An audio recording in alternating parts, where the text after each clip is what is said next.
The Loudun possessions stand as one of the most infamous cases of mass hysteria and political manipulation in 17th century France.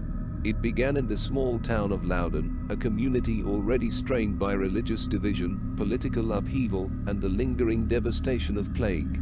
Into this volatile mix stepped Urbain Grandier, a charismatic and controversial parish priest whose eloquence and independence earned him both admirers and powerful enemies. At the Ursuline convent in Loudun, reports of demonic possession surfaced in 1632. Young nuns claimed to experience visions of malevolent spirits, their bodies convulsing and their voices crying out in languages unknown to them. The prioress, Jeanne des Anges, alleged that a demon named Asmodai tormented her, and as more nuns joined in these accusations, the convent became a center of public fascination and dread. The afflicted nuns named Urbain Grandier as the source of their torment, accusing him of summoning these spirits to possess them. Grandier's troubles were not limited to these accusations. His outspoken criticism of Cardinal Richelieu's policies had already drawn the ire of the powerful minister. When Grandier opposed Richelieu's plan to demolish Loudun's protective walls, his defiance marked him as a political threat. The accusations from the nuns provided the perfect opportunity to eliminate him.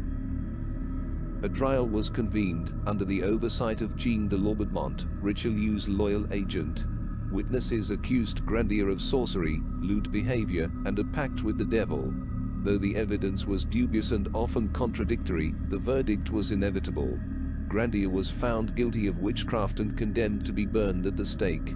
His execution was a spectacle of cruelty. Promised the mercy of a swift death by hanging before the flames, he was instead burned alive. His prayers and protests were drowned out by the chants of exorcists and the cries of a frenzied crowd. Even after Grandier's death, the possessions persisted, drawing crowds to public exorcisms. The prioress, Jeanne des Anges, eventually claimed to be freed of her torment following a pilgrimage. Still, suspicions lingered that the entire affair had been a fabrication, a combination of hysteria, personal vendettas, and political scheming. Historians and writers have debated the true nature of the Loudun possessions in the centuries that followed. Were they the result of psychological distress, orchestrated deceit, or a means to suppress dissent?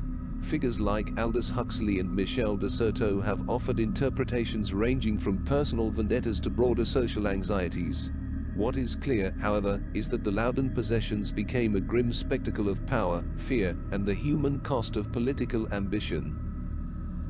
The tragedy of Urbain Grandier, condemned by fear and envy, endures as a cautionary tale, an unsettling reminder of how easily lives